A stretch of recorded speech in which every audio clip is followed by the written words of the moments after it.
ಹರೇ ರಾಮ.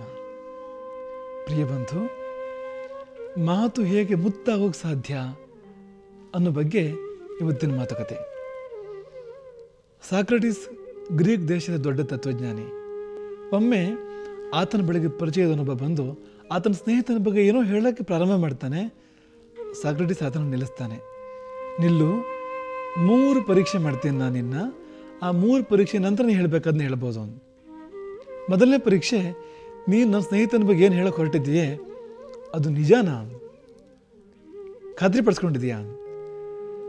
ಆತ ಯೋಚನೆ ಮಾಡ್ತಾನೆ. ಅದು ಈಗಷ್ಟೇ ಕೇಳಿದ್ದು ನಾನು, ಯಾರೋ ಹೇಳಿದ್ದು, ನನಗೆ ಗೊತ್ತಿಲ್ಲ ನಿಜಾನ ಸುಳ್ಳ ಅಂತ. ಸರಿ, ನನ್ನ ಸ್ನೇಹಿತನ ಬಗ್ಗೆ ಏನೋ ಹೇಳೋಕೆ ಹೊರಟಿದೆಯೇ ಅದು ಸತ್ಯವೋ ಅಲ್ಲ ನಿಂಗೆ ಗೊತ್ತಿಲ್ಲ. ಈಗ 2ನೇ ಪರೀಕ್ಷೆ, ನೀನು ಏನು ನನ್ನ ಸ್ನೇಹಿತನ ಬಗ್ಗೆ ಹೇಳೋಕೆ ಹೊರಟಿದೆಯೇ ಅದು ಶುಭವ, ಅದು ಒಳ್ಳೇದದು, ಒಳ್ಳೆ ಮಾತಾಡೋಕೆ ಹೊರಟಿದೆಯಾ ಅವನ ಬಗ್ಗೆ?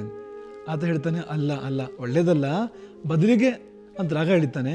ಸಾಕ್ರಟೀಸ್ ಪುನಃ ಆತನ ನಿಲ್ಲಿಸ್ತಾನೆ. ಸರಿ ಬಿಡು, ನನ್ನ ಸ್ನೇಹಿತನ ಬಗ್ಗೆ ಏನೋ ಹೇಳೋಕೆ ಹೊರಟಿದೆಯೇ ಅದು ನಿಜಾನ ಅಲ್ಲೋ ಗೊತ್ತಿಲ್ಲ ನಿನಗೆ, ಆದರೆ ಕೆಟ್ಟದ್ದು. 3ನೇ ಪರೀಕ್ಷೆ, ನೀನು ನನ್ನ ಸ್ನೇಹಿತನ ಬಗ್ಗೆ ಏನು ಹೇಳೋಕೆ ಹೊರಟಿದೆಯೇ ಅದರಿಂದ ನನಗಾಗಲಿ ಆತನಿಗಾಗಲಿ ನಿನಗಾಗಲಿ ಏನಾದ್ರು ಉಪಯೋಗ ಇದೆಯಾ ಅಂತ. ಯಾವ ಉಪಯೋಗವೂ ಇಲ್ಲ. ಆಗ ಸಾಕ್ರಟೀಸ್ ಹೇಳ್ತಾನೆ, ನಮ್ಮ ಸ್ನೇಹಿತನ ಬಗ್ಗೆ ಕೆಟ್ಟದ್ದು ಹೇಳೋಕೆ ಹೊರಟಿದೆಯಾ ನೀನು, ಅದು ಸತ್ಯ ಅನ್ನೋ ಬಗ್ಗೆ ನನಗೆ ಖಾತ್ರಿ ಇಲ್ಲ, ಅದರಿಂದ ಯಾವ ಉಪಯೋಗವೂ ಇಲ್ಲ, ನೀನು ಯಾಕೆ ಆ ಮಾತಾಡಬೇಕು, ನಿಲ್ಲಿಸು. ಸಂಭಾಷಣೆ ಮುಗಿಸ್ತಾನೆ ಸಾಕ್ರಟೀಸ್ ಅಲ್ಲಿಗೆ. ಇದು ತುಂಬ ತುಂಬ ತುಂಬ ಒಳ್ಳೆಯ ಘಟನೆ, ನಮ್ಮ ಜೀವನಕ್ಕೆ ದಾರಿದೀಪ ಇದು. ನಾವು ಆಡೋ ಮಾತುಗಳ ಹಿಂದೆ ಈ 3 ಪರೀಕ್ಷೆನ ಮಾಡ್ಕೋಬೇಕು.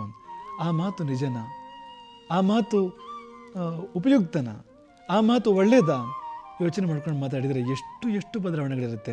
ಯಾಕೆಂದರೆ ನಾಲ್ಗೆ ತುದಿಲಿ ಬದುಕಿದೆ, ನಾಲ್ಗೆ ತುದಿಲಿ ಸಾವಿದೆ, ನಾಲ್ಗೆ ತುದಿಲಿ ಸಂಪತ್ತಿದೆ, ನಾಲ್ಗೆ ತುದಿಲಿ ವಿಪತ್ತಿದೆ, ನಾಲ್ಗೆ ತುದಿಲಿ ಪ್ರೀತಿ ಇದೆ, ನಾಲ್ಗೆ ತುದಿಲಿ ದ್ವೇಷ ಇದೆ.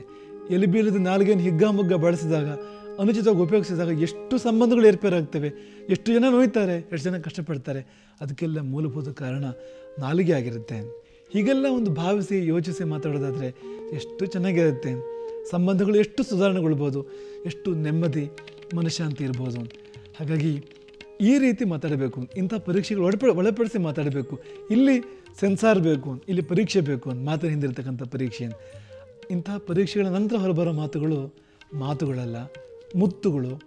ಅವು ಕೇವಲ ಮುತ್ತುಗಳಲ್ಲ, ಈ ಜಗತ್ತಿನ ಸ್ವತ್ತುಗಳು. ಹರೇ ರಾಮ.